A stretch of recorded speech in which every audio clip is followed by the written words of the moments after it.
Assalamualaikum warahmatullahi wabarakatuh. Perkenalkan, nama saya Muhammad Alfi Raja Dafika dengan NIM 18144907773. Mata kuliah Perancangan Sistem Informasi dengan kode kelas SI triple 1C. Ya, di sini saya akan menjelaskan rencana saya untuk bersaing di revolusi industri yang keempat ini dengan menggunakan flowchart. Nah, di sini flowchartnya sendiri sudah saya buat, tinggal saya jelaskan saja. Ya, bismillahirrahmanirrahim. Pertama-tama kita mulai. Lalu di sini apa sih revolusi industri yang keempat itu?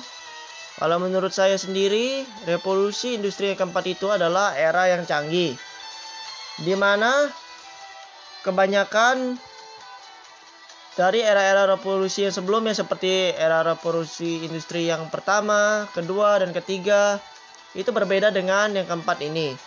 Karena di sini kemungkinan besar atau dimungkinkannya tenaga-tenaga pekerja seperti manusia akan tergantikan oleh robot. Tapi mudah-mudahan saja semua itu tidak terjadi, karena apabila pekerjaan manusia telah tergantikan oleh robot, lalu manusia itu sendiri akan bekerja apa? Sedangkan untuk membuat robot saja dibutuhkan keahlian yang sangat, ya bisa dibilang sangat hebat dan sangat harus menginspirasi sekali.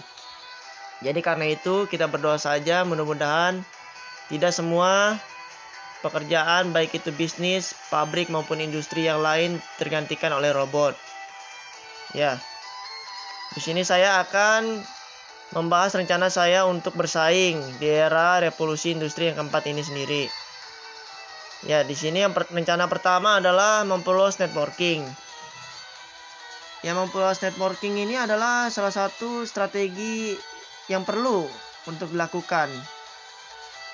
Sebenarnya baik menurut saya sendiri maupun menurut pakar ahli yang lain mungkin. Karena salah satu strategi seperti memperluas networking ini adalah salah satu strategi yang memang perlu dilakukan untuk menghadapi revolusi industri yang keempat ini. Karena dengan cara memperluas networking yang ada, sangat diperlukan untuk membuka peluang-peluang baru. Selain memperluas networking, perusahaan juga harus meningkatkan kualitas dan layanan yang akan diberikan kepada konsumen. Dan apabila itu dirasa kurang, rencana dalam memperluas networking, ada lagi rencana yang lain menurut saya, yaitu meningkatkan kualitas SDM yang dimiliki. Ya, ini juga merupakan strategi yang sangat dibutuhkan untuk menghadapi revolusi industri yang keempat ini. Baik diri kita sendiri, pribadi, untuk menghadapi perusahaan-perusahaan besar di revolusi industri yang keempat ini, mau tidak mau kita harus meningkatkan kualitas SDM agar dapat memenuhi standar global dan juga finansial.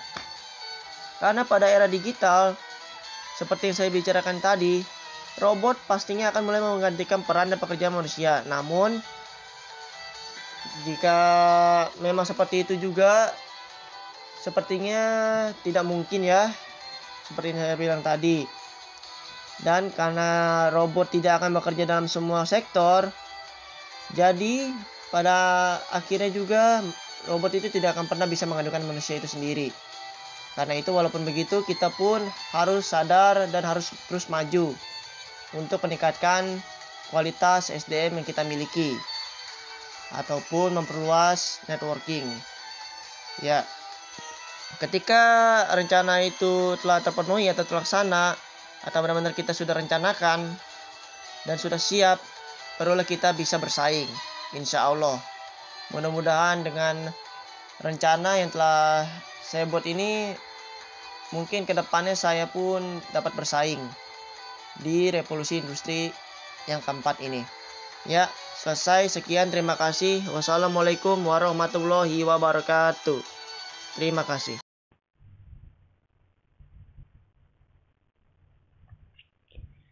Assalamualaikum warahmatullahi wabarakatuh. Perkenalkan, nama saya Anissa Aditria Dewi dengan NIM 181446571 dengan mata kuliah Perancangan Sistem Informasi dengan kode kelas SI111C. Di sini saya akan menjelaskan rencana saya untuk bersaing di revolusi industri 4.0. Dengan menggunakan flowchart, di sini flowchartnya sudah saya buat lebih dahulu ya. Pertama-tama kita mulai. Apa sih revolusi industri 4.0 itu? Menurut saya sendiri, revolusi industri 4.0 adalah era yang canggih, di mana kebanyakan di era-era sebelumnya seperti era industri yang pertama, kedua, ketiga. Karena di sini kemungkinan besar tenaga-tenaga bekerja seperti manusia akan digantikan dengan robot. Tapi mudah-mudahan saja semua itu tidak terjadi. Karena apabila pekerjaan manusia digantikan oleh robot, lalu manusia itu sendiri tidak dapat bekerja dan semakin banyaknya tingkat pengangguran. Sedangkan membuat robot juga membutuhkan manusia. Jadi karena itu kita berdoa saja supaya tidak digantikan oleh robot. Di sini saya akan membahas rencana saya dalam bersaing di revolusi industri 4.0. Di sini rencananya adalah pertama, memperluas jaringan. Memperluas jaringan itu sendiri adalah salah satu rencana yang perlu dilakukan baik menurut saya atau para ahli. Karena rencana ini sangat diperlukan untuk membuka peluang-peluang baru. Selain memperluas jaringan, perusahaan juga harus meningkatkan kualitas layanan pada konsumen. Selanjutnya, yang kedua adalah rencana melakukan perbaikan alur barang dan material.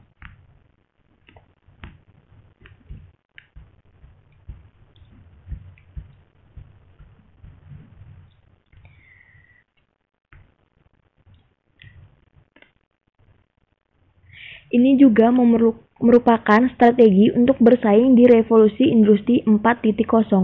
Upaya perbaikan ini bertujuan untuk mengurangi impor bahan baku dan berbagai komponen. Produksi pada strategi ini juga dapat menghemat biaya pemanfaatan. Ini juga diharapkan dapat memacu sumber daya alam Indonesia agar bernilai lebih tinggi. Ketika rencana itu sudah terpenuhi atau telah terlaksana atau kita sudah siap, artinya kita dapat bersaing di revolusi industri 4.0 ini. Itu saja tadi penjelasan dari saya. Terima kasih. Wabillahi taufiq wal hidayah. Wassalamualaikum warahmatullahi wabarakatuh. Assalamualaikum warahmatullahi wabarakatuh. Perkenalkan, nama saya Pandu Ediansyah dengan NIM 182498717.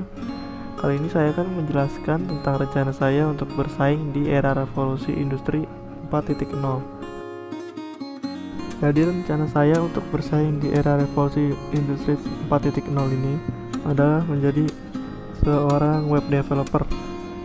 Nah, kita mulai di flowchart. Kita mulai yang pertama, untuk menjadi web developer, saya harus mengetahui dulu dasar-dasar dari web tersebut. Nah, setelah mengetahui dasar-dasar dari web, saya akan fokus kepada suatu bidang tertentu di web developer. Nah, di sini ada tiga jenis web developer. Yang pertama ada front end developer. Di front end developer ini di bidang yang mencakup wilayah desain, tampilan, UI UX, desainer pokoknya. Jadi di sini yang harus saya pelajari adalah mempelajari bahasa pemrograman front end, yaitu HTML, CSS, dan JavaScript. Nah, lalu setelah itu saya harus mempelajari framework untuk bisa lebih bagus lagi dalam bidang desain, yaitu contohnya seperti Bootstrap, AngularJS. Lalu ada pilihan yang kedua, yaitu menjadi backend developer. Ya, backend developer ini kita mempelajari tentang logic ataupun sistem dalamnya di web tersebut. Jadi di sini yang harus saya pelajari untuk menjadi backend developer adalah bahasa pemrograman dari sisi server, yaitu pemrograman seperti bahasa PHP, Ruby ataupun Python. Dan saya juga dapat mengelola database. Nah, setelah itu hampir sama seperti front end, saya harus meningkatkan ilmu saya ke framework backend, seperti misalnya untuk PHP itu adalah Laravel dan untuk Python ada Django. Nah, yang terakhir ini ada full stack developer. Nah, untuk menjadi full stack developer ini saya harus mempelajari baik front end maupun back end. Jadi full stack developer ini adalah seorang yang mengerjakan semua web itu, maupun baik front end maupun back end, secara sendiri. Nah, itulah rencana saya untuk bersaing di era revolusi industri 4.0, dan sekarang saya sedang mempelajari front end dan back end agar menjadi full stack, agar dapat bersaing lebih mudah lagi di era revolusi industri 4.0. Sekian dari saya. Wassalamualaikum warahmatullahi wabarakatuh.